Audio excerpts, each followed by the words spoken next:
Welcome to Johan Grimme-Press's gallery talk on the occasion of his exhibition, It's a Poor Sort of Memory That Only Works Backwards, which closes today.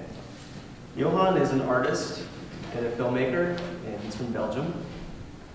His work has been exhibited all over the place at the Musée National d'Art Moderne in Paris, documented 10 in Kassel. That was where his film Dial History made a really big impact in 1997. At the Pinakothek der Moderne in Munich, there was a major retrospective of his work in 2007 there, and at SMAC in Ghent.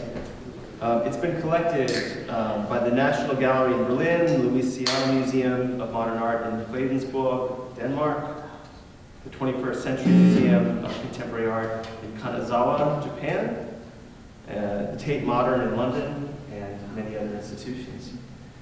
So he's one of these artists who straddles two worlds, the world of contemporary art, Chelsea, etc., and also the world of independent film.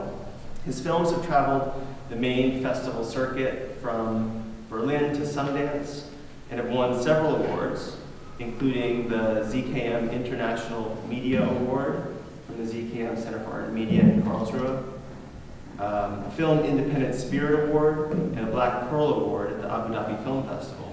His films have been acquired by NBC Universal, by Arta, and Film 4, and they're distributed by Soda Pictures and Kino Labo in International. And he's represented here in New York by Sean Kelly and in Paris by Gallery Canal Menor.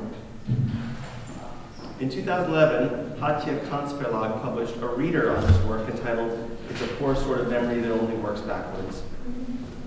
And it includes contributions by Thomas Elsasser, Hans-Ulrich Obrist, and Slavoj Žižek. His current film project, Shadow World, Inside the Global Arms Trade, was awarded a development grant from the Sundance Institute. And his next film project, How to Rewind Your Dog, is in development with the Flanders Audiovisual Fund and the European Media Program. Johan studied at the Royal Academy of Fine Arts in Ghent. He attended the Whitney Independent Study Program here in New York, and he received an MFA from MFA Fine Arts here at SVA in 1992. He's been teaching with us here at MFA Fine Arts since 1998, and he divides his time between Brussels and New York. Please join me in welcoming Johan Grimme-Press. Thank you. All right, is this loud enough? Because the mic doesn't work. Otherwise, we have to switch between the film and the mic.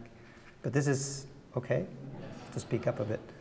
So I'm going to be free-floating a little bit. Usually what I do is, what I also include as a sort of a poetry in the films is like the extreme form of poetry as what I would call zapping in Dial History. So I would zap a bit and take you a little bit through, because I don't know what you guys have seen before or what you know, but maybe I'll zap a bit through all the previous films and a little bit how I work, how I collect archival material to get to a film and how that becomes a work on itself. How memories is very much a part of that, archival stuff, media archaeology, etc., etc. But what I'd like to start with is something we finished 2 weeks ago. It was a new little project that came about in one day with Tom McCarthy at the occasion of the publishing of his new novel, which is going to come out also with Knopf here this, I think, end of next month. We do an event at Lincoln Center as well. But at the occasion of this, we made this little film. It's 3 minutes. And it's about a corporate anthropologist who is caught up in his own demise, and he falls from the sky. And it's that moment where the fall starts up till the ground. It's that moment of in-betweenness that there's a meditation happening, which is part of the novel, not the images. And in that in-betweenness, I thought, well, this may be a metaphor to start talking and taking that on as a theme for today. So the in-betweenness is also like changing channels, but also, you know, we talked in the class about the uncanny as well as sort of a gap that happens where something shines through. And so I want to take it from a bit from media manipulation that was very present in earlier work to sort of a new ontology where reality itself is at stake. So it takes it one step further. And then possibly, if there's time, I don't know how long we're going to go, but if there's time I can show a little preview of the film I'm working on. It's unfinished, but some sections are really much there. I could show a couple of fragments of that, and then I would like to ask to shut off the camera. I was allowed to do it. I asked the producers on the condition that it would not get beyond this room, so I can show a little bit of that as well, which deals very much with the fear ontology and the corruption of the global arms trade. But not only that, but we can get to that while I sort of take you through the previous works. And we can start with this. So it's only 3 minutes. The final spur, the one that carries skydivers across the threshold, out into the abyss, is faith. Faith that it all, the system in its boundless and unquantifiable entirety, works. That they'll be gathered up and saved. For this man, though, the victim, that system, its whole fabric, had unravelled.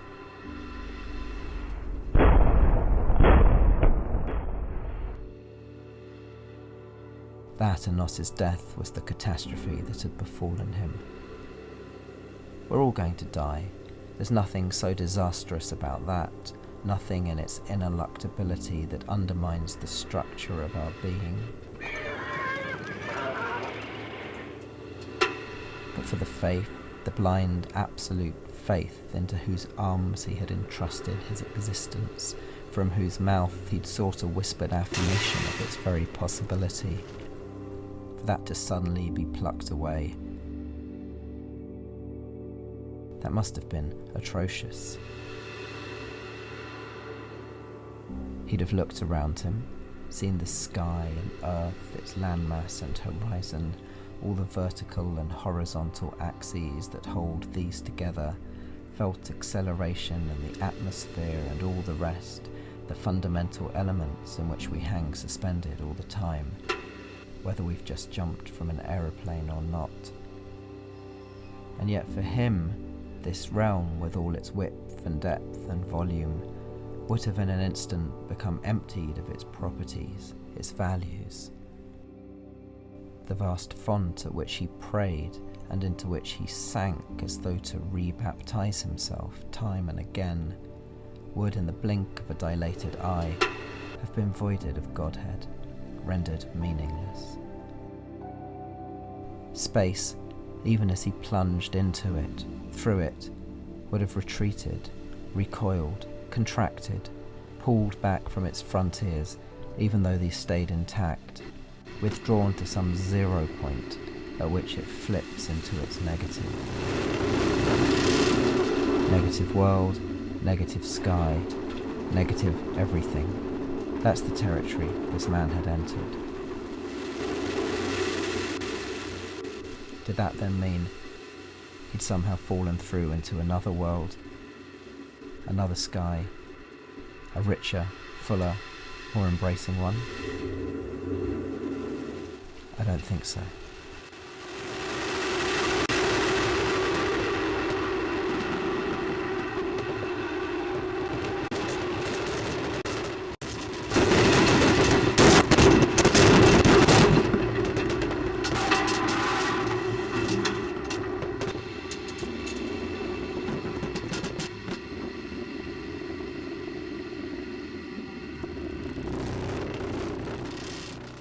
All right, Tom suggested we do the 26-hour version with the whole book, but I don't know. It's a lot. Anyway, about falling and about being in between and about crossovers, because I think crossovers are quite interesting. Also the intertextuality, also what's here in the show. The go in between literature and images and also where I would like to take you further, we're sort of like to get into that territory of the uncanny. And so Dial History is very much also about that image of falling, but there it's actually, you know, the history of airplane hijacking, the history of how, and Paul Virilio says that with every technology we invent also a new catastrophe. So with the train, we invented the train wreck. And with the plane, we invented the plane tumbling from the sky. And what Dial History very much does is sort of taking that territory that was happening within cinema, where cinema was a vehicle for building dreams, but also how sort of taking flight was actually taken up into the realm of the dreams, into the sky, where television became sort of that nightmarish history of nightmarish images, where it just turns into its catastrophic culture. And I want to take you a bit onto that itinerary, from film to television, and then beyond with a double take, which takes on the double ganger, but for me it's very much a YouTube version of the double ganger, because it's not about Hitchcock, it's about the double ganger of Hitchcock, which is where in YouTube culture we've been doubling and doubling and doubling our images. And so from then onwards, I'd like to take you to Shadow World, the recent film, where it tips over into, you know, what happens to reality, like taking you into the ontological shift towards what's happening to the world. And I don't know where to start. Maybe I should start with zapping, which is also this sort of in-betweenness.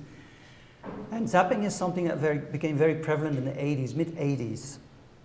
And I'm very much a television kid. I grew up with television, sitting Saturday afternoons watching Hitchcock films in the sofa with my mother in my pajamas, whatever. So I got to learn film history through television. And so the 80s, in that respect, is for me sort of crucial while I was working. Actually, partially started working here at School of Visual Arts. Partially doing also the crossover, the in-betweenness between the film department and the fine arts department.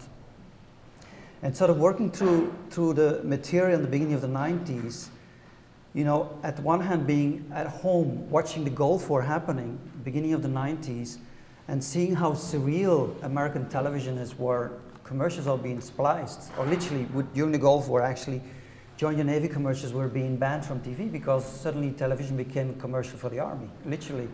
But to see how that surreal zone of television where commercials and war are being spliced together was for me an eye-opener to think about how when it's channel surfing, that actually provocatively you can also like sort of get into that territory where you zap between worlds. And I thought it's an interesting analogy to work through how, you know, one relates to images, but also images of death, images of war, and how that affects our society, and very much being an artist as well. So Dahl history, in a sense, where there is a discussion a dialogue being staged between a novelist and a terrorist, literally where, and it's taken from Don DeLillo's novel Mao 2, where the novelist contends that possibly, maybe the terrorist has taken over his role in society because he's able to play the media much better than the novelist does. So the novelist has become a mastodon, sort of relegated to prehistory, and the terrorist has taken over because he affects media as much as the novelist used to do.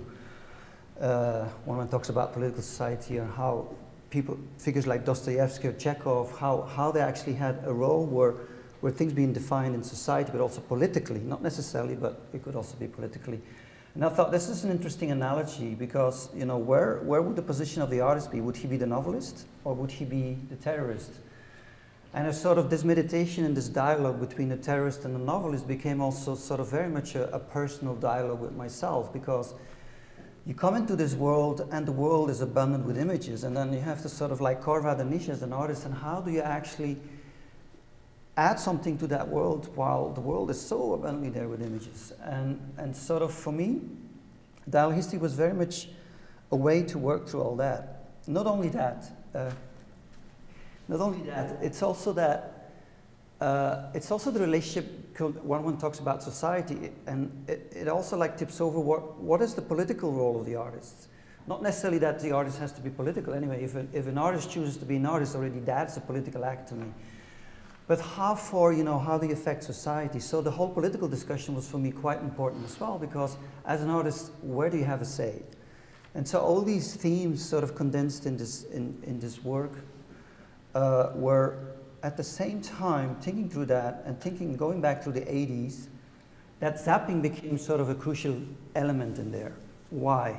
And it's as such, you know, the news used to be, you know, you had the evening news, you had sort of lunch news, you had sort of a couple of sections of the day devoted to the news program, and then it was it. But by the 1980s, and it's also the beginning of Reagan Thatcherism, beginning of deregulation, beginning of also where a lot of different agendas are put sort of within that political world. And I would like to come back to that because the recent film is very much starts from the 80s and the deregulation and sort of this whole mythology of greed, which I do say it's a mythology, and the social Darwinist myth that infused political life will become very important. So maybe we can get into that discussion for the later film. But this whole 80s was for me an interesting change because suddenly with CNN you had world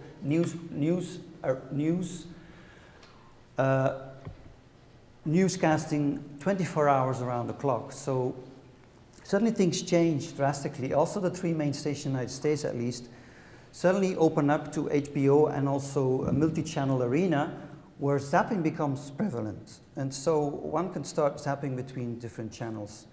Not only that, in 1981, a couple of months after CNN starts up its broadcasting, CNN comes about, music television, where aesthetic codes are being sort of, for me in a way, and the way I was examining as well for working through the vocabulary and the image vocabulary also for Dahl history, where I thought it was quite interesting how the aesthetic codes of MTV and CNN are sort of borrowing from one another, but also Hollywood, how Hollywood starts borrowing from CNN and vice versa. Suddenly you have all these new beats and logos and sort of the way the news is spliced is very, very different. Patricia Mellencamp in her book High Anxiety calls it, an analysis on catastrophic culture, calls it the drop-in zone. Is that if you zap away from the CNN and you come back, you haven't missed a thing because it keeps on being repeated over and over and over again. And she calls it sort of a symptom of obsessive behavior. She would analyze in her Freudian terms where sort of the fact that it's being repeated and repeated and repeated again, it becomes a reality. Think about weapons of mass destruction that was all over every channel and suddenly it's repeated and repeated and repeated and it becomes a reality where it becomes an invasion, where it becomes a horrible reality in Iraq. And so I thought it was interesting to work through all these elements, zapping. So zapping. I also want to show a little bit of clips. I don't want to keep on talking, but I opened a couple of clips. I wanted to start with, I want to go to the TV dinners. Now the TV dinner is not necessarily what one would call zapping, it's just the opposite. It's where actually with the TV dinner tray you glue to the television set. And so whereas in the 70s, you know, scientists, remote control researchers sort of found out that 30% of viewers during commercial breaks were actually physically zapping. They're either running to the toilet or running to the fridge to grab a beer. So physical zapping was happening. But with the TV dinner tray, you actually were glued in front of the TV. You didn't have to run anymore to, well, unless you have to go to the toilet. But also, the whole family culture also changed. While initially in the 60s, 70s, I want to come back to that as well with Double Take. So I want to go from Dahl history to Double Take to Shadow World. This is sort of the three stages I'd like to take on in this. There's the three major films as well. In Double Take, which is very much about the beginning of that fear industry disseminated through the tube to the television, which was on the rise in the early 60s, where a lot of Hollywood cinemas were closing down and losing their viewers to TV. It's also the beginning of that dissemination of fear. And so, why am I saying that now?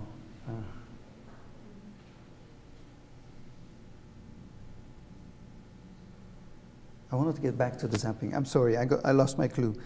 Okay, yeah, it's that tension between the cinema and TV, and where it's not that TV actually abolished cinema. On the contrary, it redefined cinema.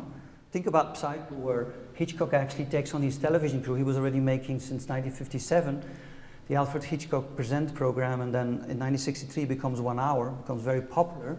But in 1959, he takes on, you know, he tries to reimagine cinema by taking on his television crew, and he could make a very cheap film in black and white.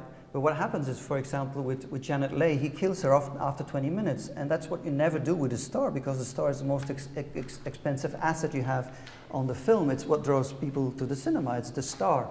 But killing of a star after 20 minutes was sort of unheard of, and it also freaked out people. And so you see that bit by bit, sort of by end of the 50s, beginning of the 60s, there's a lot of overlap of where aesthetic codes are being borrowed from one another.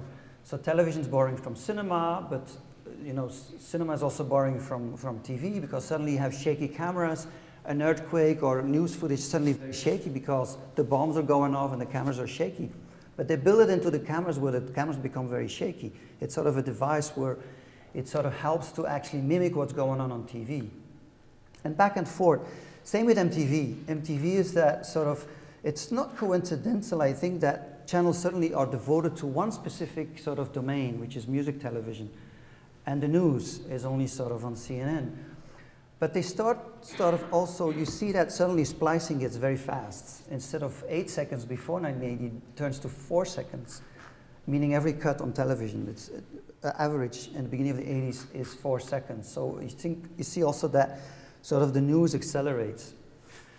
But, and I want to argue for that, and that's what the films are a bit about. I would argue there is an overlap with what's going on with the media manipulation and what's going on in political life. Because at the same time, while the news becomes maybe omnipresent, it becomes also more opaque. It seemed to be more transparent, and cameras were being mounted also, for example, during the Gulf War, cameras are mounted on missiles, but they go into the war zone and then it's just absolutely white noise when it explodes. So we can get as close as we can to war as ever before, but at the same time it's more opaque because the information is totally being manipulated. And so you see by the beginning of the 80s with Reagan and Thatcherism also, especially in the White House, certain journalists that start to be very critical are just are not invited anymore to the White House. So there is a sort of a control that starts to happen also in the media that goes hand in hand with political life. But also CNN became actually, the first program was the Iron Hostage crisis. So CNN became actually big with terror. That was the first thing they set on the agenda. It was terrorism, was the first sort of big thing that happened, and how CNN actually won against the other stations, NBC, ABC, you name it. And so those stations become big at the same time where there's an overlap with political life. And that intersection, again, that in-betweenness is what I precisely am interested in. So now let's go back to the TV dinner, because all these things are sort of, for me, a way to analyze also gradually historically as well, but how that at the same time obscures certain domains. And now well,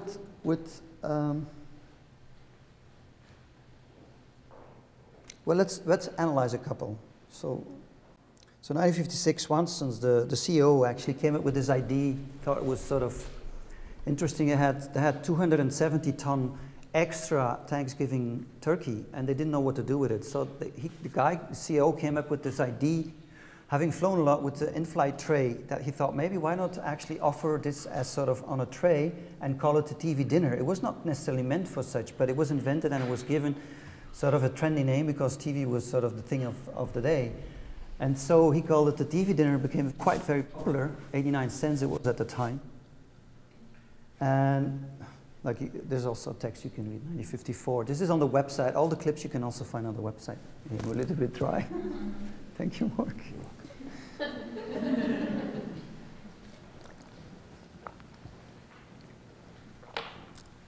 So I've analyzed a little bit by bit how in the history, because it scans through the history of the TV dinner, you will see that in the 60s and 70s already that language of cinema seeps into the commercials. Now, I think commercials are quite an interesting category because in retrospect, displaced in time, they look almost like a document of their time. You could even like call them sort of mini documentaries, because if you start analyzing it, even, you know, Hollywood films, you know, one knows in China what E.T. is grabbing from the fridge in an American home while watching a Hollywood film. It's not that necessarily I would sort of course you can say this is documentary, this is fiction, but the fiction and the documentary is sort of where something is sort of overlapping that I think is a very interesting arena to explore. So same with commercials. There's a lot of fictional stereotypes that are being disseminated in how a society sees itself.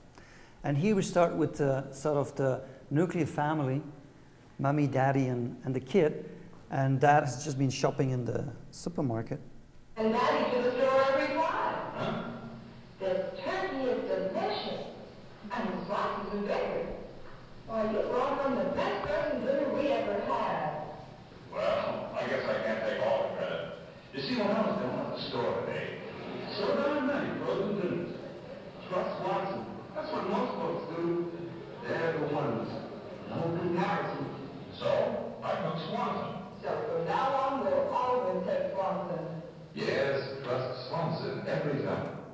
All right, Swanson.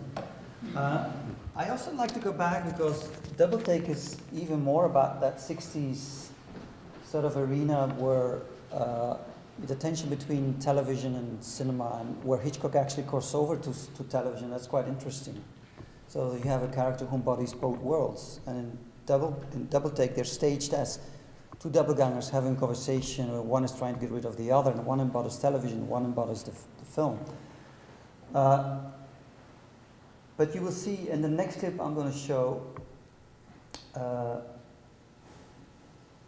it sort of has this echo of Psycho, and at the same time, where is it?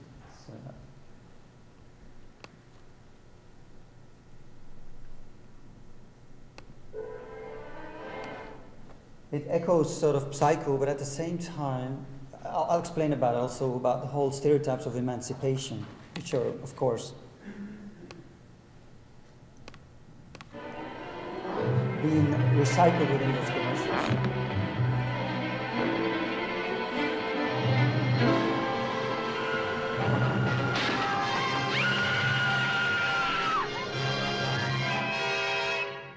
Oh, it's you, Harry. For a minute there, you startled me. I got some pizza. Pizza? Harry, I don't have time to make pizza. Did I say anything about making pizza? It's frozen. See? Gino's. Gino's? I didn't know they made a frozen pizza. It's right there in the freezer section. You think Gino's wouldn't make a frozen pizza that bakes in 10 minutes for people in a hurry? Oh, Harry, be tender. Of course it'll be tender. I'm gonna put it in the oven right now. I hope you do, Harry. It's getting pretty cold against my back.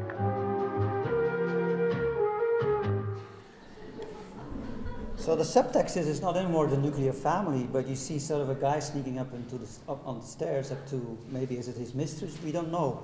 And he's also very emancipated because he got the frozen pizza from the supermarket. And so you see how sort of like certain ideas are seeping into the commercial, which we're not expecting anymore. The 50s was this sort of happy consumer ideal after the post-war sort of 50s happy area of consumption, where actually the family unit was a consumption unit. And sort of the workforce, at the time, a lot of women were working actually in the war industry. And so it changes to sort of the Tupperware party, which became very prevalent, so there was a redefining of what family unit was all about. So it was the happy consumer unit. Turns into the 60s in something completely different. Now, the next one is sort of more of the revenge of the housewife sort of thing. So what you're going to see also is that this borrows very much from B horror movies. It's still a commercial, but you'll see how much sort of cinema becomes part of that television and going back and forth. Now, from Banquet comes... What is it, Cynthia? What is it? Giblet gravy and sliced turkey. Yes, giblet gravy and sliced turkey, together in the most significant frozen dish of our time, buffet supper. Winner of 3 Banquet Academy Awards. Best sliced turkey. Best performance by a giblet gravy in a supporting role. Best performance by a housewife. I just put it in the oven, and by and by it was done. And I had a delicious buffet supper. Oh, yes, I did. Slices of turkey, all covered with gravy and little bitty giblets. Do you hear me? From the same producers who brought you Beef Stew, Salisbury steak with gravy, and the unforgettable chicken and dumplings, comes the outstanding banquet production of the 20th century, giblet gravy and sliced turkey. Color by Paprika, now appearing citywide in a frozen food section near you. All right. Just to tip over maybe also a little bit into Hitchcock and announce, there's a lot of stuff, but I cannot like sort of go through the whole sort of history of the remote control and the commercial break. But what's interesting also to note is, okay, the emancipated husband goes get the food in the frozen food section at the supermarket, but you have to know sort of this whole move to the suburbs, and there's an interesting article by Ristovo called Silence of the Birds, and also referring to Hitchcock, and I'm talking about the film The Birds, and we're going to be talking a bit more about this film, is that why is there no television set that is turned on in The Birds? Because we hear the radio, there's a catastrophe descending onto that whole village, and it sort of catches sort of people as in a bird's cage in front of the TV in the home, but the TV is not turned on. Although you see the furniture, and he says it's because the birds are TV. They are catastrophic culture, descending onto the home, trapping people in their home. And it's a very interesting analysis. But also, later in the article, he refers to the fact that the move to suburbia was possible because of television.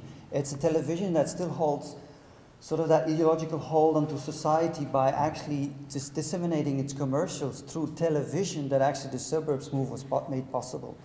Anyway, it's an interesting analysis, but I think it's also, in retrospect, to thinking about the birds, this whole thing, again, coming from the sky, which is actually linked also to satellite culture, and the whole Cold War arena was played out through television, through the space race. And so I'm just laying a little bit sort of the ground for the films to come. But I think it's interesting to think about how the supermarket, the car, television, and all the sort of like this post-war society, how that actually came about is all very much interlinked.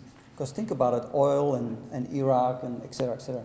It's all very much linked. And it's that sort of, I don't know, where certainly at one point you start to discover that certain threads are linking certain domains to other domains that I think, wow, that's interesting to sort of zoom in on.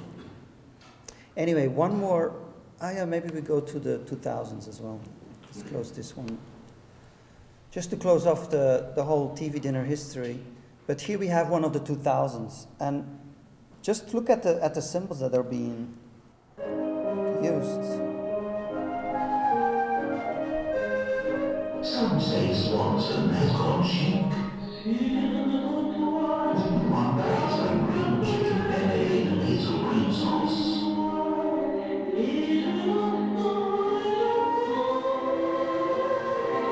Fortunately, TV dinner etiquette still applies. Little old Swanson, food that's in fashion. So the family has disappeared, and we're in a big castle of the 1%. And so we have this whole tension of the 99% having their dreams being disseminated in society, where you have a cheap dinner for 89 cents in a big castle. It's all like very contradictory to me. But it sort of says a lot about, this is 2002. But if you start analyzing, you know, it's again a society depicting its own self. And why is this girl in a big dress sort of like hanging out in this castle? There's all big questions that I think, okay, if you look deeper, there's another layer there that I think is interesting to analyze. I think there won't be time for the radical ecology. I usually place this against the commons, because this is all about privatization as well. You and your television set and your TV tray and your consumption sort of modes. I think in radical ecology, and also a little bit what's been sort of navigated in the shadow world, is sort of this allusion to what is then the alternative. Where can we go? And so the commons for me is something that recently, something that I've been researching also through interviewing, for example, Michael Hart, where one sort of has to rethink this whole privatization that started in the 80s with this whole politics of greed. And maybe we can come back to that, but that's why Britta Riley comes in. She has this whole thing about window farming. And again, it's also a screen, a window is a screen, but sort of how window farming is shared by a community of 17,000 online sort of subscribers who actually improve the window farming, and it's co-owned. It's not like, you know, patented, like one would say with genetics, what Monsanto does with life, patenting life and privatizing life. This is the contrary. It's an online community that share this research, do-it-yourself research. But let's go back to that, come back to that. Also, I would suggest that maybe we have Q&A afterwards, and then you can take also maybe the discussion, if we have time, to another arena where we could talk about other stuff. But let me first go through the basics. Let's show a little bit. Oh yeah, this is this commercial I wanted to show. So again, you're going to see how literally Hollywood is taken on for a commercial.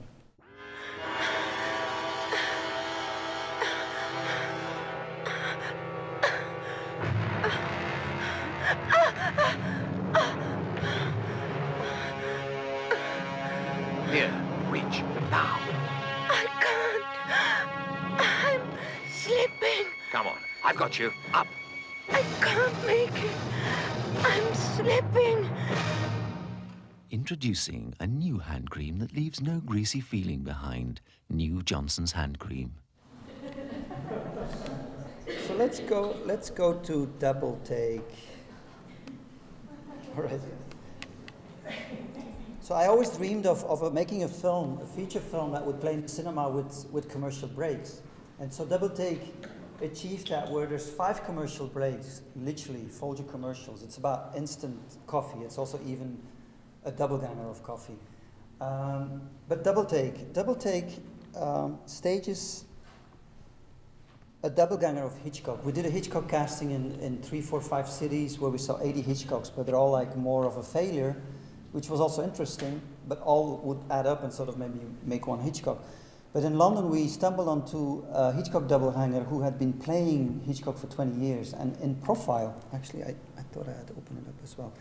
But in profile, he looked so much like, that's him.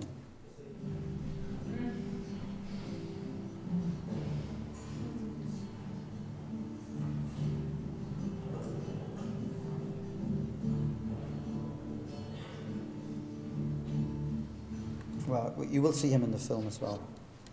But what was so special about this character was that he was born on the same day as Hitchcock, 13th of August, only 30 years later, of course. But not only that, the more he started talking about, you know, his life, I thought, wow, what a peculiar character. For example, he started working at the Claridge's Hotel, which was the hotel where Hitchcock used to stay. And he worked as a lift boy at the time when Hitchcock was also coming over, for example, during the Second World War, when Hitchcock was working on a film about concentration camps that he edited in London at the time. And then next he started working for the Savoy Restaurant, but the Savoy Restaurant was Hitchcock's favorite restaurant, and he used to serve there as a waiter the likes of Cary Grant and James Stewart and Lauren Hardy and a big chunk of the actors that Hitchcock used to work with. But he was at the other end of the spectrum, serving the same people. And then later on, Hitchcock died, 1980s, he became suddenly very famous as this Hitchcock doubleganger, where he saw an ad and said, do you look like somebody famous, preferably dead? And then that's where he started working for this lookalike agency and sort of doing sort of events and interventions everywhere. Up to like 1999, with the centennial, the 100th anniversary of Hitchcock's celebration, he was invited by the Locarno Film Festival, really in the act of being Hitchcock, introducing Tippi Hedren to the audience for the restored version of The Birds. And I actually have that footage, and Tippi Hedren is also like introducing him on stage. But I thought, here we have a character who measures on a Hollywood icon, but at the same time have been carving out a very personal life, even if he makes an imitation culture. And I would say that what YouTube is also all about. It's imitation culture, but by imitating it doesn't mean that actually you're not adding to that culture. By playing a Hollywood icon, he was actually measuring and taking on a very personal life that I thought, quite interesting. And I think maybe it's a different trajectory, while maybe Dalhousie was working through that tension between media and artists, the terrorists, and sort of literally as détournement, detouring images and making them into their own meaning that you embed it with. Sort of in Double Take, it's sort of where it already like sort of hinges towards an ontology, but by way of YouTube, where imitation becomes more real than actually the original. And very often Hitchcock would actually play on sort of a masquerading game. He was very shy, especially because of his weight. He always had this costume where he was hiding behind. And one could argue who was actually the real Hitchcock as well. I'm not saying that Ron Burrage, the Hitchcock doubleganger, was the real Hitchcock, but still, I thought he was more real than the Hitchcock. And I thought that tension between sort of upside down stereotypes are interesting to work through. Also as a filmmaker, sort of, where do you carve out, or even everybody, even as an artist, or just when you stand in life, you know, when you laugh with the commercial that we've just seen, it means that you recontextualize mainstream imagery in your own context and sort of have a critical distance, even if it's by humor, that you carve out your own niche. And I would say, you know, I don't think we're a passive consumer of images. There's always sort of a sense of iconoclastic pleasure where one has that sort of way of building a critical distance. And for me, Ron Burrage embodied that, even if he measures on a Hollywood icon. And so that is one set that happened in this Double Take film, that we wanted to do something with this character. I started out to interview him, but the thing is, I expected maybe Hitchcock scholar, but he was actually not a Hitchcock fan. He didn't like the film. He liked opera, he said. And in a sense, he you know, the interview was very boring. And so I didn't know what to do then. And so I scanned through all the Alfred Hitchcock Presents and the Alfred Hitchcock Hour, and very often it's this whole idea of mistaken identity. And again, it's also this original and the real and the copy and what is sort of a similitude, who is sort of looks like it but is not really it. That I thought this mistaken identity as a theme is quite interesting here. And Hitchcock very often plays the sort of the persona that plays on his double, like there would be sort of a Hitchcock lookalike contest. I think it was a rip-off by James Allardyce, was the writer of Alfred Hitchcock Presents. And they must have ripped off the Charlie Chaplin lookalike contest in San Francisco, where Charlie Chaplin was really taking part of that lookalike contest and ended up third. Although even being the real Charlie Chaplin. You have the Alfred Hitchcock Presents episode, I forgot which one, where he also is in a lookalike contest and he loses out against himself, but he plays 4 times himself. And so I thought it was interesting maybe to take that on. And while YouTube was on the rise, I thought, okay, this is sort of interesting to maybe take on as I'm talking too much, maybe I should show a little bit. So I'll show you the beginning of Double Take, where we can get maybe into, I maybe scan through it a little bit later to just show you how the commercials are integrated. And I have to say the commercial is a coffee commercial, Folgers. I actually got all the Folger commercials from the Folgers company. They actually agreed to the fact that that could be part of the film. And what I did with the TV dinner, you could do exactly the same with the Folgers commercial. Like in the 60s, you see the intact family. Well, the 70s, 80s, you see the multicultural family. They're starting to catering to a multicultural society. And then towards the 90s, this is sort of a very different way of how the family is being projected towards the 2000s. So you see towards later, again, the family is very important, again, but it's the extended family. You have the grandmother and the grandfather suddenly part also of the commercial. And so the market is expanding. You see also this progression of the Folger commercials through the film in Double Take, where, in a sense,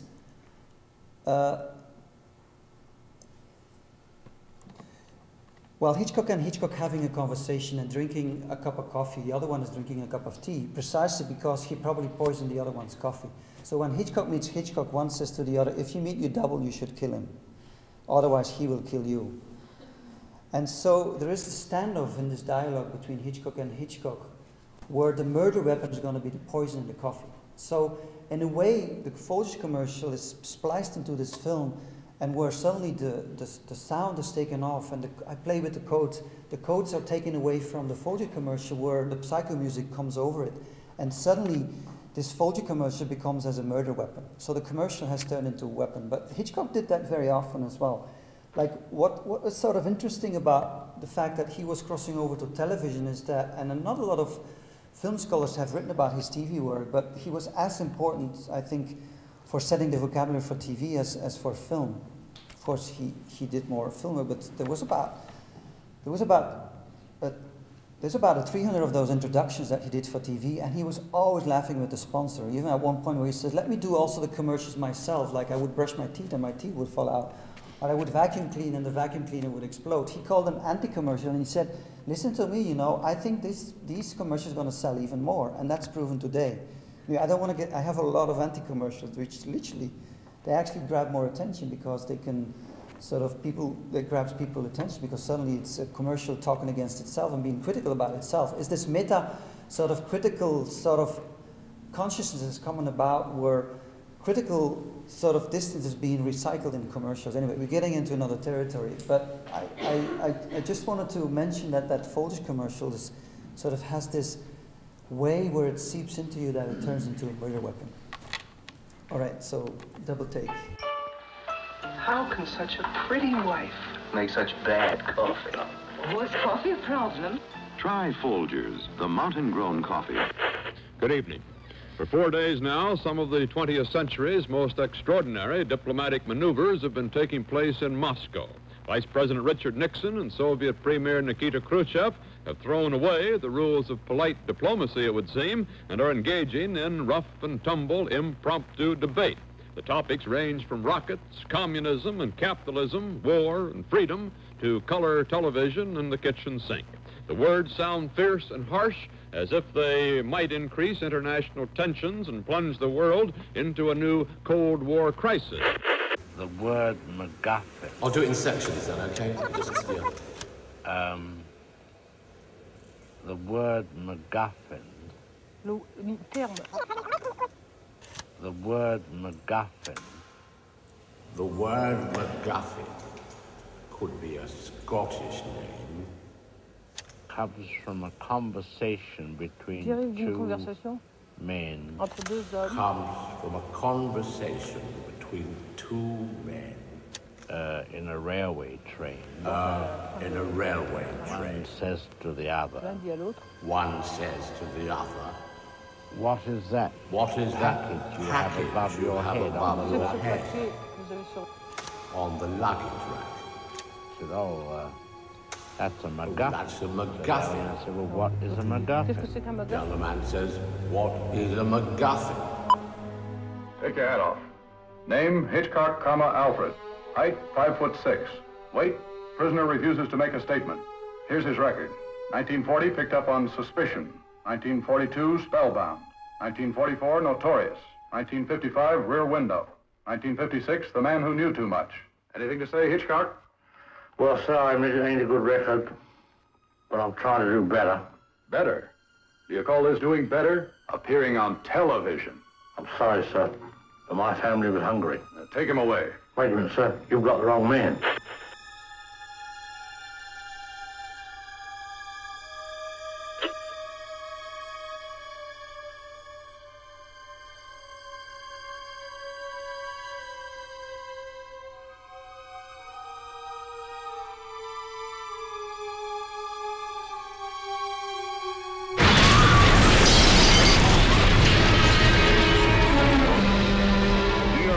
Shrouded in a smothering blanket of fog when scores of people heard a low-flying plane heading south.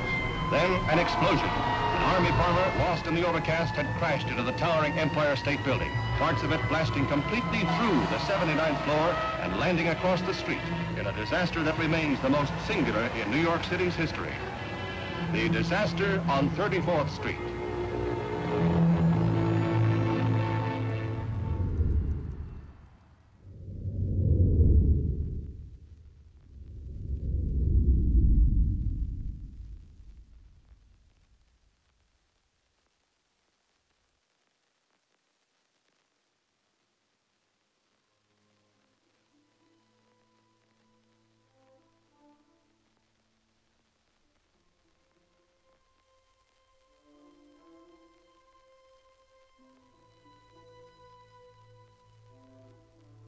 I think my mother scared me when I was 3 months old.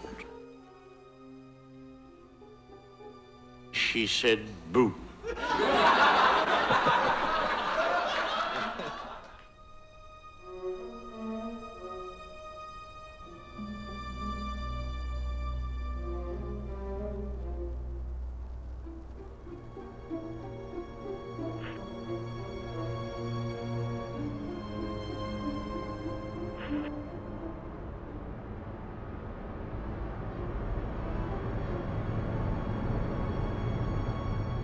This evening's tale begins with a nightmare-like experience, but that is only a prelude to the terrifying events which follow.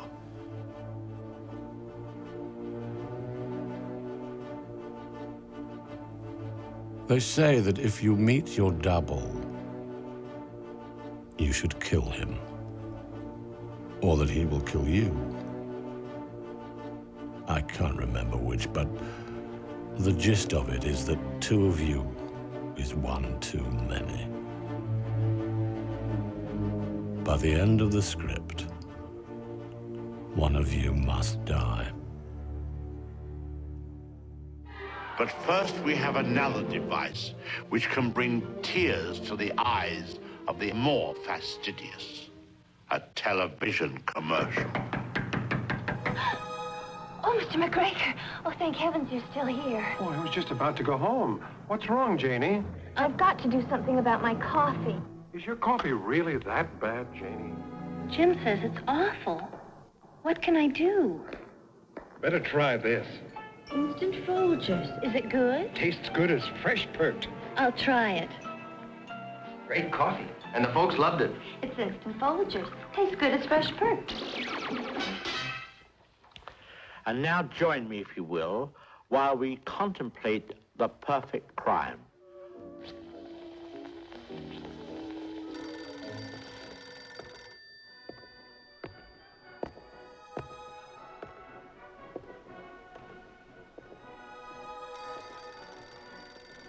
I have pondered many times, but somehow never understood the meaning of that fateful encounter one August afternoon in 1962. A story I was to find out that was scripted nonetheless by me. I have chewed the details over and over so repeatedly that the memory of it has become inaccurate. Like a film scratched and faded by the years. The episode seems too strange to be real.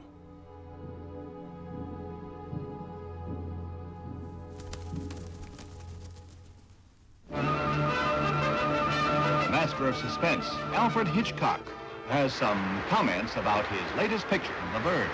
For over 30 years now, I have been indulging in the occupation of raising goose flesh domestically and in England. I have only recently completed work on the latest picture. The title is quite short, just 2 words. There were 3, but we cut the first word for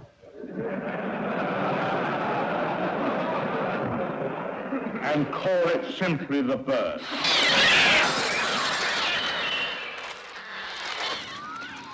We had replicated Davidson's Pet Shop on a set at Universal Studios in Los Angeles.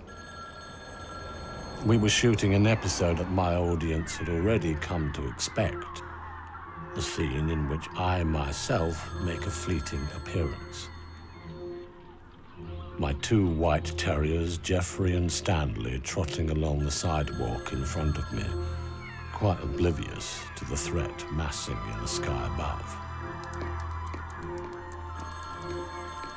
I substituted a body double for myself so that I could oversee a walkthrough of the shot once more.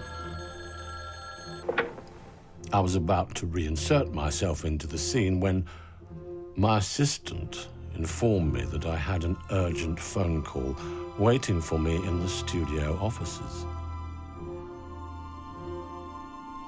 I called a 12-minute break.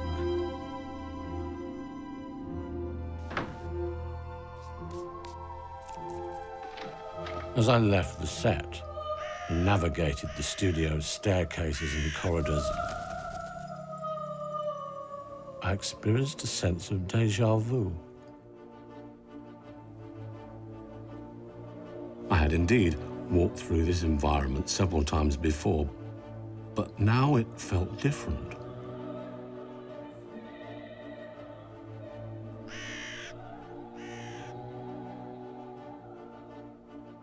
Whereas the security guard always addressed me by name and with a certain reverence, on this occasion, strangely enough, he failed to recognize me. And then when he did, he gasped, "I'm sorry, Mr. Hitchcock. I thought you'd already gone upstairs." "You were mistaken," I responded. "Yes, perhaps," he replied. "The other gentleman was older." The exchange left me rattled. Yet it was the least of the surprises I would encounter that day.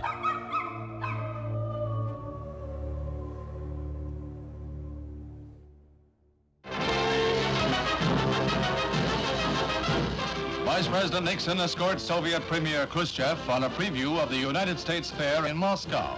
It's the official opening of the American Exposition, dedicated to showcasing the high standard of life in our country. But on this occasion, traditional diplomacy goes by the board by a crackling exchange between Nixon and Khrushchev, begun off camera and finished off before the American Ampex color videotape recorders.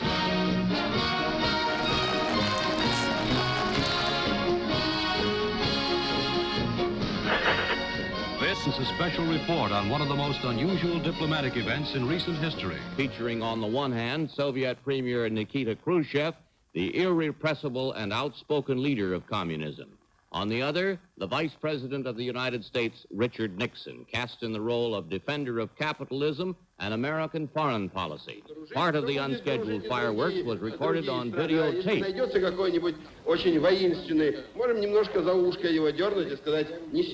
We only want to live with Americans in peace and friendship because we ourselves are a powerful country, and we will be friendly with each other. Other countries will be friendly too, and if anybody comes in a fighting mood, we could pull his ear ever so little and tell him, don't dare. Wars are not allowed now. This is a time of atomic weapons. Any fool could start a war, but no person in his right mind would want the war to continue. Baby, baby, where did our love go? And all your promises of a love forevermore. Baby, baby, I've got this yearning, burning, yearning, feeling inside me, ooh, deep inside me, and it hurts so bad. Good evening. I can tell by the rude noises you are making that you are impatient to see our film. However, there will be a slight delay. Tonight, as a special attraction, we shall present some television commercials. They will be injected at various points during our picture to keep you from getting too engrossed in the story.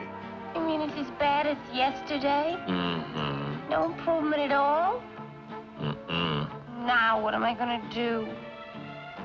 Oh, Mary, hi. Hello, Jane. Listen, help me out, will you? Harold hates my coffee. What kind do you use? Instant Folgers. Instant Folgers? Tastes good as fresh pert. Gene, this coffee is delicious. It's not the same kind we've been using, is it? So this is the beginning of the film that just sets the vocabulary, because it might be sort of disjumbled, and because it has sort of a new way of telling the narrative, you have to set first the vocabulary. And so while Hitchcock was meeting Truffaut on the set of The Birds in 1961, if I'm not mistaken, 1962, when Khrushchev was already in August sending his missiles to Cuba, so underneath there's sort of the Cold War is brewing, and it will come to its height with the Cuban missile standoff between sort of Khrushchev and Kennedy, and the whole Cuba debacle with the missiles being stationed there, where actually Russia, Soviet Union and the United States were on the brink of nuclear war, which was just prevented by a telephone call. We can come back to that. But it's set sort of the stage where Hitchcock is meeting Hitchcock. It's two guys sort of trying to get rid of one another, but you have Khrushchev and first Nixon with the kitchen debate, but then later on Kennedy, because the Kennedy and Nixon debates on TV were quite important at the time. It was the first television debate, presidential debate that happened on TV. So people say that Kennedy was the first TV president, and if it would have been on radio, that Nixon would have won. But all these are sort of important points in this film to take you toward that standoff. And the standoff is that when Hitchcock is trying to poison the other one, you see that Khrushchev, the whole Cuban Missile Crisis comes to its height in this film. So it's two narratives that coalesce. It's the political backdrop and the whole intimate story between Hitchcock and Hitchcock, that sort of one will stand in for the other at one moment. And I sort of like it because it's very much a Hitchcock strategy as well, where sort of in North by Northwest, for example, the love interest is prevented to get too close to one another because of a whole political intrigue in the backdrop. And so the standoff is actually usually a national monument like the Mount Rushmore, where the climax of that Cold War story comes to the height also with the love interest getting close to one another. And so the intimate story and the political story are sort of intermingled, but they heighten one another. And I think it's interesting to work through that in-betweenness. And I think in a lot of the work is sort of where I think the political backdrop can heighten what sort of the iconography is in the work, is sort of, for me, a very interesting gap to explore. But only that, this is micropolitical sort of, the micropolitical story. The micropolitical story is that you have those two guys, Nixon and Khrushchev, in the kitchen of the American exposition in Moscow, where they talk about all their stuff and their missiles and television or showing off. At the same time, the repressed politics in the United States, how it presents itself through its society is that, you know, a woman can't even make coffee in their commercial. It's not to say that, you know, on site there's a lot of like the beatniks and the housewives are protesting as well. I'm not saying that. But it's how a consumption society is portraying itself, where a woman is sort of in a way being portrayed as not making coffee. I'll show a later clip as well. But you see later on where in the 5th version of this commercial, at the very end of the film, is where the housewife take revenge. And we had it sort of set up in this way, but the film was getting too long. It's 80 minutes, but the film was getting too long, where actually Hitchcock would dress up as a woman. He did that for North by Northwest, by the way. I don't know if people know that, but he's actually on the train, dressed up as a woman. He always makes this cameo doubling. It's actually the storyteller who doubles himself in the story. And he appears in the beginning of the film where he misses the bus, but he also appears right before, usually it's when the love interest or when the climax, sort of, not the climax, but the instigation moment is happening where the plot sort of unravels and something, like on Stranger on the Train, he's boarding the train with his cello or keyboards, and then on the train you see him sitting actually in the train dressed up with a wig as a woman. And so we had written into the story a third Hitchcock who would be dressed up as a woman, as the waitress who would bring the poisoned coffee. Anyway, it gets too long. But I like sort of this playing also with sort of the gender ID, that it's it's always part of like how technology is sold as well, you know. There's the sexual politics that disseminate through those commercials that sort of, you know, like with the last Swanson commercial, you have this woman who licking at the TV dinner, but sort of what is the subtext? And I like to analyze also these lines. So you have the kitchen debate, but you have also the kitchen debate in the kitchen. The kitchen politics. So let me go to... Slowly, the figure turned to face me. "I've been expecting you," he said. It was as I had feared. The man into whose presence I had been lured by a fictitious phone call resembled me in every way but one. He was, as the security guard had implied, older.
By an odd coincidence, we have a story about a man who decided to be someone other than himself.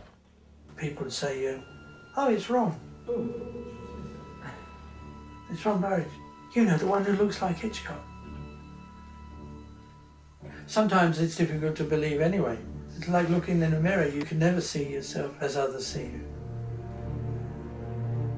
Yeah, you get people do double takes and, oh, look, what's happening? Oh, it's happening. Okay, whenever you're ready, keep going. But you'd hear them behind you going, Ron, could we just start that again? Sorry, I wasn't ready then. Let's get one with the coffee cups. Oh, yeah. I am attempting to assist my brother Alfred in introducing this evening's Shilling Shocker. It is the story of a man who finds himself involved in a mad charade which he neither understands nor can escape.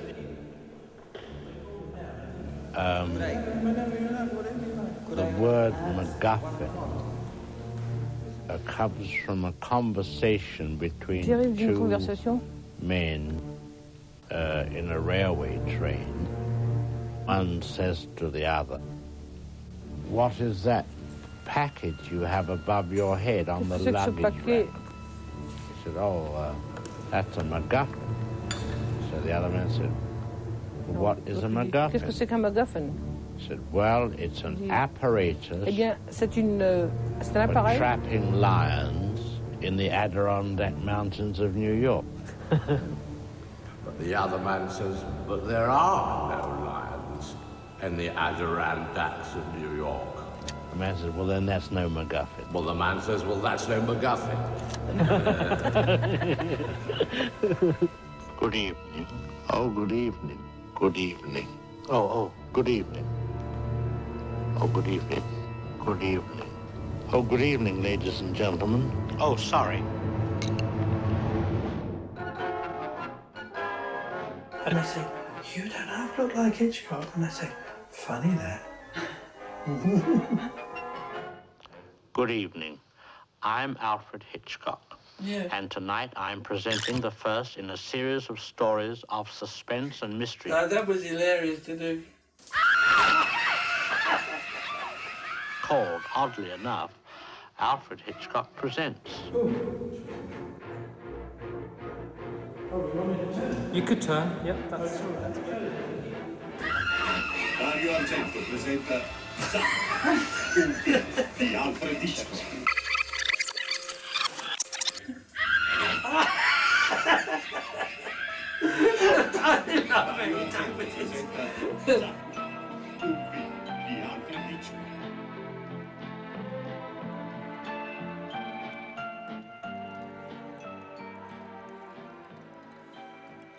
I scrutinized the old man's face. The features were mine, all right. No amount of latex, rubber, or makeup could emulate the lifetime of concern stored up in them. "We have scripted this moment together," said my alter ego. "In this very room, it was 1962. But it is 1962, I told him. For you, maybe, he said. Oddly enough, for me, Alfred Hitchcock, it's 1980. Good evening. I'm Alfred Hitchcock. You must be mistaken, I protested. I am Alfred Hitchcock. We both are, he answered. I'm Alfred Hitchcock. I insist. I felt my own reality slipping away. Felt that I risked becoming no more than a character in someone else's film. I decided to accept the situation and to play along with it, sensing that a failure to do so could prove catastrophic.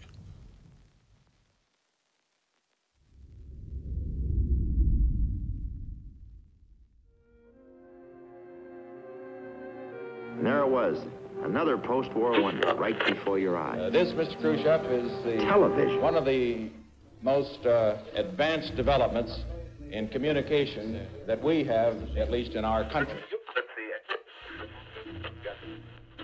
Good evening, television consumers. This misty bit of ectoplasm forming on the inside of your television screen is one Alfred Hitchcock. That name's dependable. Color television will transmit this very conversation immediately. And this increase in communication will teach us some things, and it will teach you some things, too. Because after all, you don't know everything. That name means quality in every TV set. If I don't know everything, then I would say that you know absolutely nothing about communism. Nothing except fear of it. I don't think that's translation. If I don't know something, well, then you don't know anything about communism except fear. Okay, there's so much there's so much to talk about every aspect of every work. But just to sum it up a bit, So Tom McCarthy was asked to rewrite the Borges story where Borges meets himself, 25th of August 1983, or is it 23 of August 1985? I might be mistaken. And so it's Borges where Borges meets himself, where he meets himself, the 30-year older self, and they have a dialogue. They have a dialogue where the other says, "But tell me, prove me that you're the real one." And so he comes up with an anecdote where he actually, in that position, he would actually have lied as well because it's very compromising for himself. And so because he's lying, he knows that he tells the truth because he would have acted similarly in that same situation. And so what I think here is interesting in the film as well is that by way of contradictions, by way of opening up that gap where something is real and something is fake, comes to stand for one another, that unravels in a way where you can point at the truth. I'm gonna jump to the last bit of the moment where the last commercial is happening.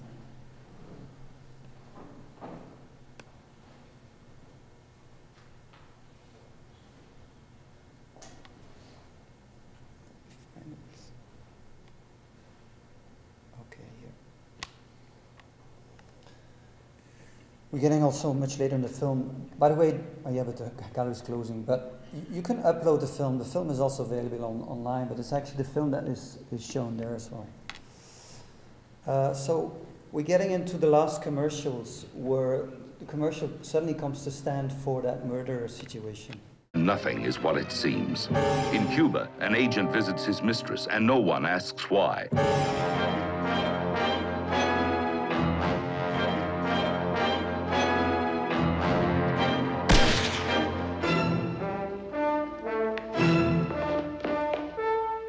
Frankly, I feel that television commercials are ideally suited to this type of program. This next one, for example, it's deadly. Oh, this coffee is criminal. Honey, you killed the petunias. Then you admit it. Your coffee really is murder. Papa eating my coffee, it's murder. You see, crime does not pay. You must have a sponsor.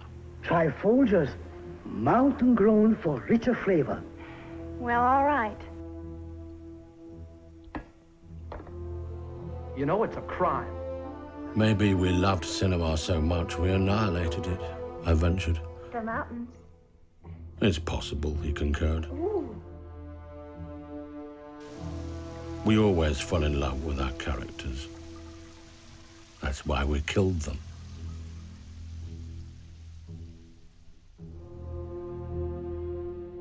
We lingered for a while on the pleasures of murder.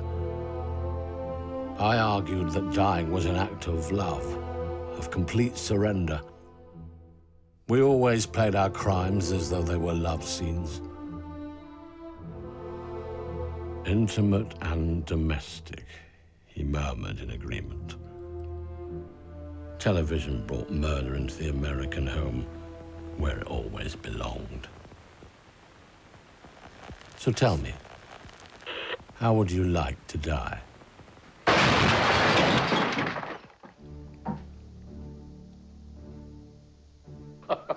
Come now, he mocked me.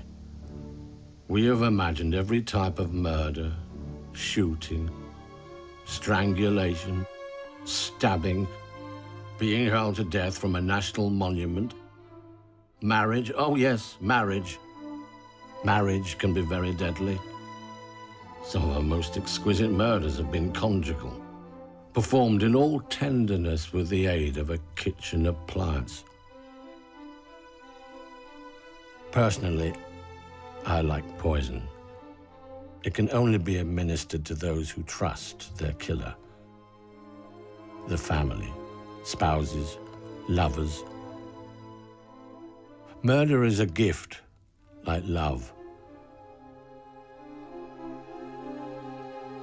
So tell me, how would you like to die?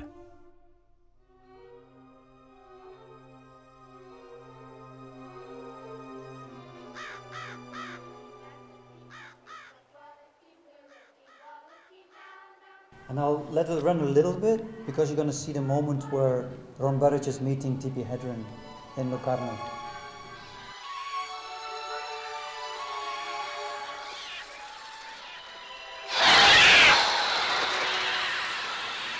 We presented the new print of The Birds. They had me sitting outside the cafe with a newspaper, and then they were going around with the spotlight, picking out people in the crowd and showing them on the screen. And then all of a sudden, the spotlight came up to me behind the newspaper. And everybody looked. It's Alfred. It's Sir Alfred. Of course, there was uproar. I said, Alfred was there. So I went onto the stage, and then I said, we're here to present the new print of The Birds. But here's the lady, Tippi Hedren, the star of it, and she came on.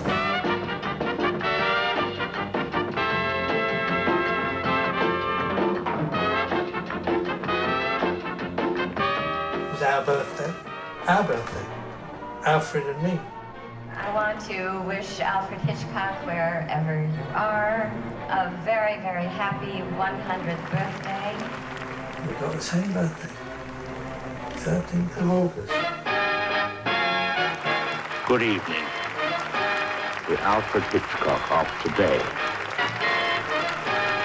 The Alfred Hitchcock of 30 years ago. I'm Alfred Hitchcock. I am. I can prove it. Sure, everybody is. I am. I insist. The whole projection of doubleness, and we talked about it in the class last week, so I wanted to go back to it now, is that when Freud wrote the uncanny, he mentioned as one of the symptoms of the uncanny is meeting your double. Because at one point it throws a rupture into reality where suddenly you come face to face with something you don't understand, where maybe reality is not what it seemed.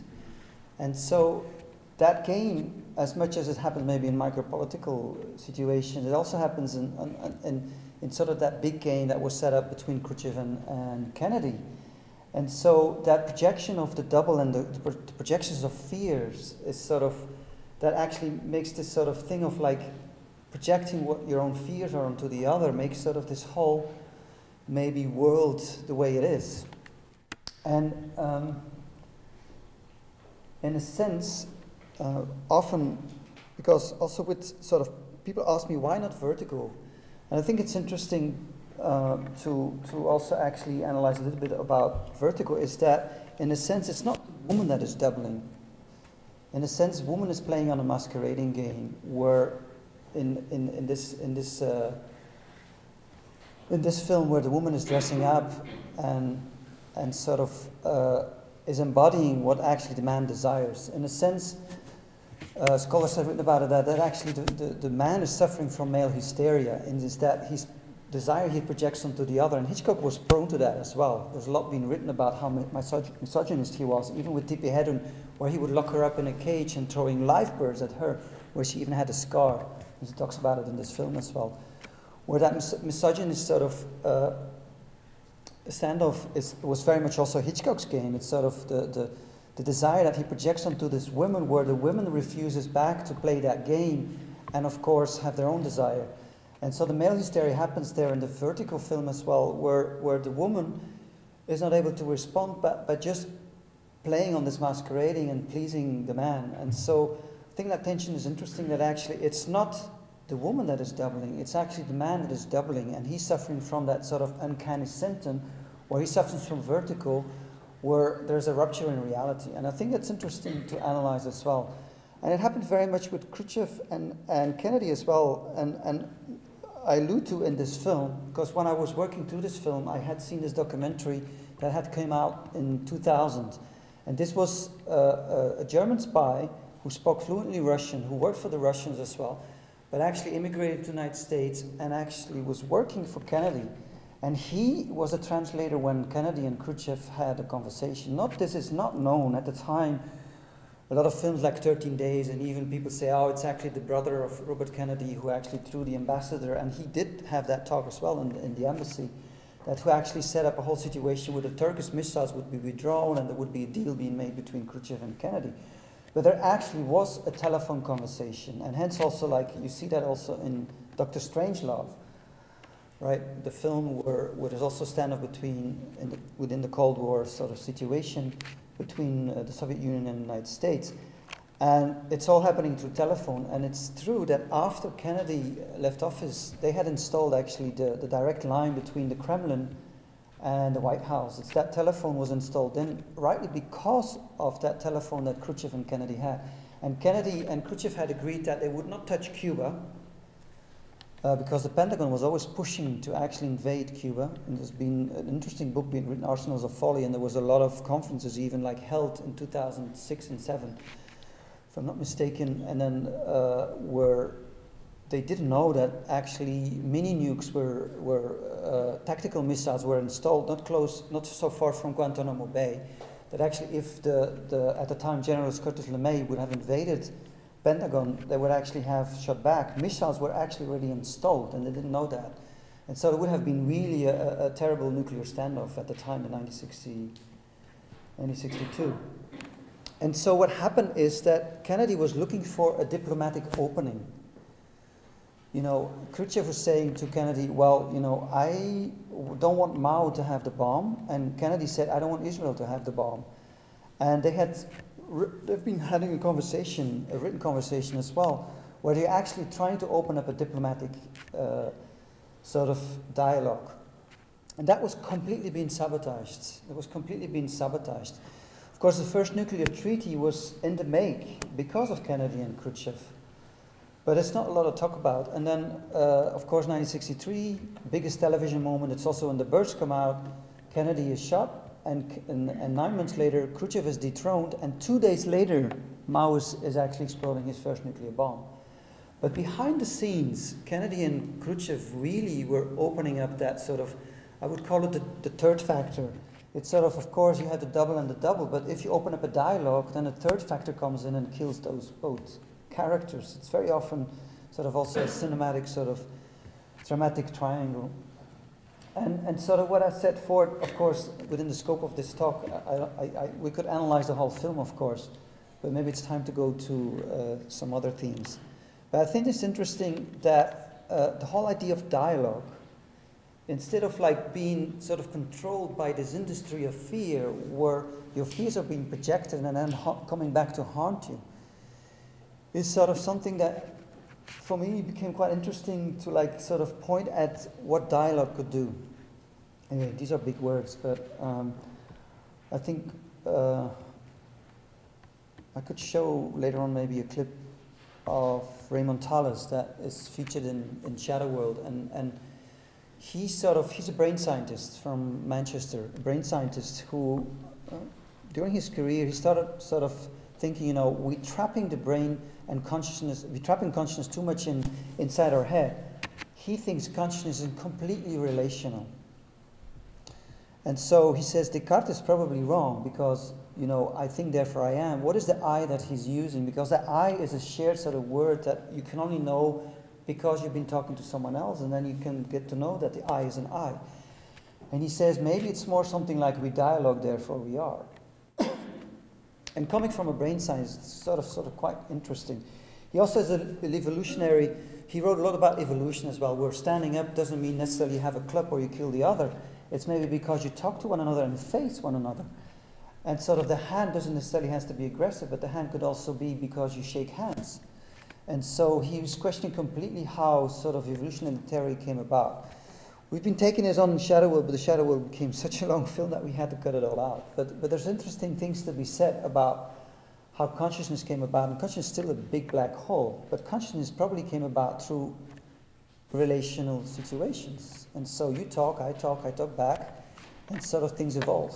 And so it's a very different way of looking at the selfish gene. Because social Darwinism has been used, and social Darwinism is actually complete fake Darwinism. He goes back to Herbert Spencer, who actually abused Darwinist theory to actually maybe justify what was going on within that aristocratic society at the time in London and in Britain, and to justify also the Commonwealth, where the strongest is actually the one that actually survives. But survival of the fittest means also maybe the one who cooperates. And so a lot of new things came about with neo-Darwinism, and cooperation is sort of more put up front. Anyway, I don't want to talk about that too much, but it's to set forth maybe how the end of this film sort of made sort of an opening. And literally, what happened at the end, maybe I just jump quickly to the end. The 39 Steps, The Lady Vanishes, Rebecca, Spellbound, Lifeboat, North by Northwest, The Birds. What those movies had in common is that they were directed by Sir Alfred Hitchcock, who died in Hollywood today. The master of suspense is dead, Sir Alfred Hitchcock. His passing was more serene than that of many of the characters in his 53 films. Thank you so much, Ron. Thank you That's very, all very right. much. Pleasure. No. And now, ladies and gentlemen, those of us who work in television have a technical term for this part of the program. We call it the end.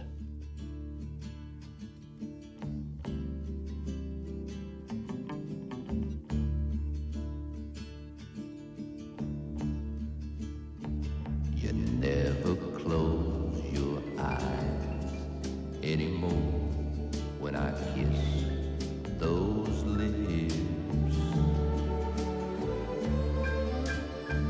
So in a sense, during the casting, it was so endearing to see that Ron brought his boyfriend, who's also lookalike. He's actually a Rembrandt lookalike. And there are a couple, but I thought it was interesting also because of gender politics. You here have like somebody who takes on a Hollywood icon, but you know, there's this guy who's half and half maybe misogynist, but also plays on sort of gender types. Even like in his film staging very much so female protagonists who put their sexuality in jeopardy and have to go through all these events, but it's the female protagonist that is staged. They're very strong females, but then having then a character who's a double gunner taking on this Hollywood icon, but actually just by the way he lives is just the opposite of what Hitchcock is. And so he was living with his boyfriend Eddie. And I thought it was so interesting to have, if you meet your double, you should kill him, just show an opposite image. And it's just those guys walking off. Unfortunately, Eddie was very sick, and then he died during the making of the film. And then also Ron Burridge died before the film was finished. But anyway, to say, you set out with the premise that the double should be killed because he meets his double is far from the truth. Maybe it should be something else. Any questions? I don't think that you can cut out politics from everyday practice, even everyday life. It's always there, even if you deny things. But even the fact that Malevich is sort of against what the climate was in Russia, takes on and paints a black square, even abstract art is very much a political gesture as well. I'm not saying to reduce that to just mere political explanation, but I think it's a political gesture as well. I'm not saying it's just, but as well. And for me, in Dial History, it was also like you're born in a world where you try to make sense of that world. And I thought the metaphor that Don DeLillo staged, even if it's a novel and it's still a writer who declares the death of the novel or the writer in that novel, but it's still a character, the terrorist is a character. And where he sort of identifies with the terrorist and even like being taken hostage as a prisoner in Beirut at the time, in the 80s, which was at the time a lot of Americans were taken hostage by the Hezbollah in Beirut. And I thought it was interesting to sort of work through that as an artist, where do you stand? And I felt that I could sort of identify with both, being sort of renegated to the backyard where you don't have a say anymore, and just are in your little world and sort of just are reduced to navel staring, which often and arts is just about. Sometimes it's just very incestuous, and I think art is interesting when it crosses over, not necessarily politics, but that it crosses over into where the games, the rules of the game are completely being kicked. And I think, politics is one arena, and sort of what I worked also through, I was very much interested in the Situationists, and at the time they used this word détournement. And so I think détournement in French actually means hijacking. And so the fact that hijacking certain meaning, like there's all these meanings, and meanings are very floating. They're always like sort of changing, sort of according to the time. You've seen it with the commercials. In retrospect, we laugh at them, but at the time, I probably laughed at them at the time. when they came out as well. But things change, you know, in time or even across geographical boundaries. Things have a different meaning. And I thought it was interesting as an artist that you also sort of embed everything you do with sort of taking things from the world and embedding them with meaning. And that includes politics. And so détournement, or hijacking meaning, could mean sort of, it could mean even like that indeed it's trying to reclaim history, as what Leila Khaled would do with an airplane. She would say, I don't have a country. I steal a plane, I take the plane to Damascus instead of Tel Aviv, and I name this plane the territory of Palestine. And she's reclaiming history, because, you know, a lot of Palestinians have been written out, or there's a lot of media manipulation going on, where she is trying to reclaim history for the Palestinians. And so and this is direct an intervention, which is sort of in the world, but I think as an artist, you know, it's I'm not saying maybe so radical, but it's trying to weave your meanings through, you know, cut after cut, or trying to steal from Folger commercials, but try to joke with it where it turns into something else, where suddenly you try sort of to see whether the commercial has killed cinema or not, or like where it takes you somewhere else. And I think this sort of spinning around of what meaning is all about is what we all do, not only artists. And I think it's very political, because we're so like numbstruck with all the messages we get, and even political. You know, what you see on television, there's such a media manipulation where, and a masquerading game going on, where I think where things start to stand for something what it completely is not. And I think it's also up to the artist to dig into those meanings and cover them and have something else emerge. And we live sort of, we share a culture. And I don't know if that answers your question, but. I mean, it's a big question. I know. But it's, you know, I said once in an interview, even, it's from a film, I think, what is Harry Met Sally, that every kiss is a political act too. Every time you make a choice, you gear toward the world towards something that is meaningful. And so that's politics. And politics is the negotiation between the individual and the common good. And so you're always there, but that game has been hijacked. That completely been hijacked by a corporatocracy. And so anyway, that's the next film, and I'll get into that. In film school, the first sort of rule that should be dismantled is that sync, dialogue. You know, it's to actually make a disjuncture between what is being said and what's being shown. And so that's sort of the first sort of thing that is quite crucial when you get into cinema, I think. Not necessarily. You know, sometimes you can, there's no rules there, right? There's no recipes for art as well. Then it would be easy if you have a recipe book. But that's a crucial one where I think you can open up things by making juxtapositions where the sound and the image don't have to correspond. Just on the contrary, like what you've seen in the Folger commercial, if you suddenly take away what they say and you add the psycho killer theme, like the murder theme, over that commercial, suddenly the commercial messages sort of start to tumble into something what it is not, and sort of the meanings completely change. So it's so interesting to actually disconnect that and work with contradictions. Working through a film like Dow History and doing the research at ABC News, already like who owns the image? It's like, you know, a lot of that stuff is owned by corporate media. With YouTube, of course, things are a little bit changing, and you know, it's a film about piracy, and the film has been pirated. It's all over the internet as well.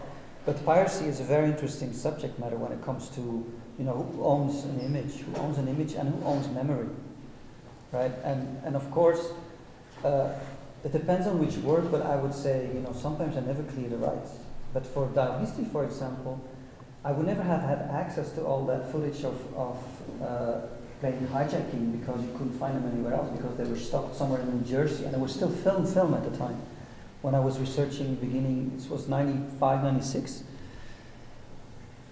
And The question is, of course, do you clear the rights or not? But even to have access, I had to negotiate with ABC News. Not only ABC News, there was also the Russian archives in Paris, then there was Institut National d'Archives, and this is a public owned, also this, when you talk about sort of, rights to images, even in Europe, it's very different than the United States. The United States is very much corporate owned, like Institut National d'Archives is publicly owned, it's public money. But even the access is also very difficult. So it's very bureaucratic. So then the question was, of course, are we going to clear the rights or not? And then we said, okay, we're going to clear the rights for sort of non-commercial use. Theatrical was not part of it yet, neither television, but museum. And so we said, yeah, okay, we're going to negotiate for the museum because it couldn't have been shown. It was co-produced by Pompidou, Centre Pompidou in Paris, and they said you have to clear every image. But also once then Arte was interested, then we had to clear the images. So Arte gave us a sum, but then the sum was actually going to the archives. So I was actually sponsoring with the film about piracy, I was sponsoring ABC News. But I would say, if I wouldn't have done that, I would not have had a larger audience of millions through Arte. So it's a give and take, it feels very schizophrenic as an artist because you navigate that, and it's peanuts, it's really peanuts. Because there's other films. Yeah, of course, for an artist it's peanuts. But again, you're very self-conscious about it because it's a very important discussion. Who owns images? This is just the material. Because of course, in your mind, you can have seen images that you've seen in the 60s that are owned by ABC News, but nevertheless they have colored your childhood and they've colored your identity, and of course, and that's another discussion. But when it comes to the art world, museum world, there's a whole new movement with lawyers that change what is actually fair right use, and it becomes easier and easier, in a sense, definitely in Europe. But it's still different according to country, where you can actually fair use images in a very easy way if you're an artist. When it comes to theatrical distribution, and again, it's very, very different. So.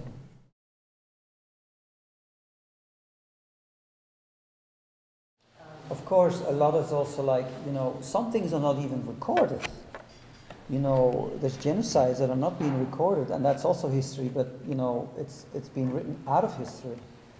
And then sometimes verbal sort of, it's sometimes the elder population that can actually recall by recordings what have literally happened, or not even, maybe the genocide means that the people are dead and nobody's talking about it.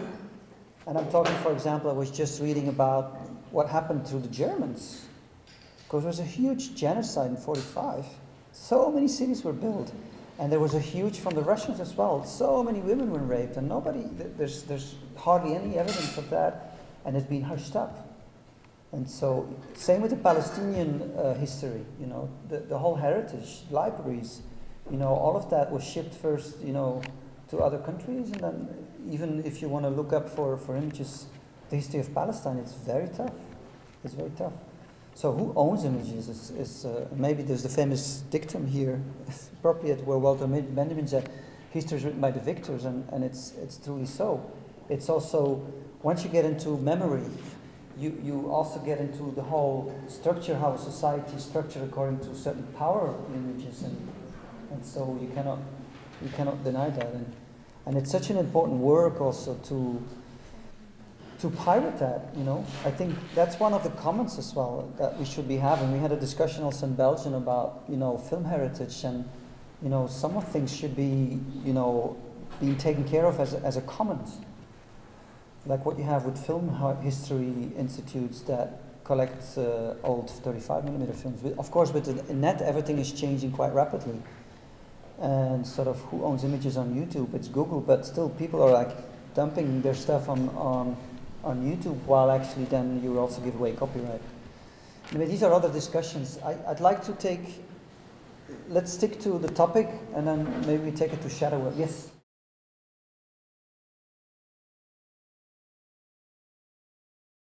It is there. It's usually when you meet your doppelganger is the harbinger of bad things to come. But for me, it's an analogy of how we project our own fears, and we play those mirror games. Vampires are afraid of mirrors. And I wanted to sort of work through that where you could prick to that stance and try to point at, like, maybe it's not only perverse, but it could also mean that you sort of dialogue and evolve. It's not only a perverse game, it could also be the opposite. But that's also a little bit Shadow World, we can get into that. About the parallel, so the non-linear storytelling, for me, there is linear sort of progression in the films, but there's also a vertical layer. It's vertical sort of time and at the same time horizontal time. And at one point, they intersect and sort of become very meaningful, where there's an aha moment where one explains or opens up a whole new arena for what you've just seen in the past. And so I think sometimes that happens also in reality. And it's sort of at the same time vertically structured and horizontally structured. So it's linear and at the same time it's also circular. But the storytelling is yeah. It also moves forward by way of juxtapositions. Is that perverse? I don't know. But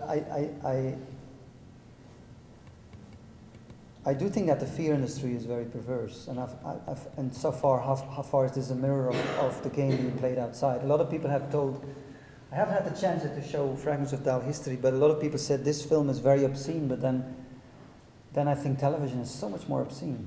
It's so much more perverse. And so, and as far as the mirror and tries to prick through that mirror, because it's not enough to show a mirror. I think it's good to step through the mirror, like Alice, and get to another territory, and where we sort of would end up in a new ontology. And I think that's sort of quite interesting, because we interviewed Michael Hart. He talked about the ontology of fear, and he also talked about the ontology of love. Alrighty.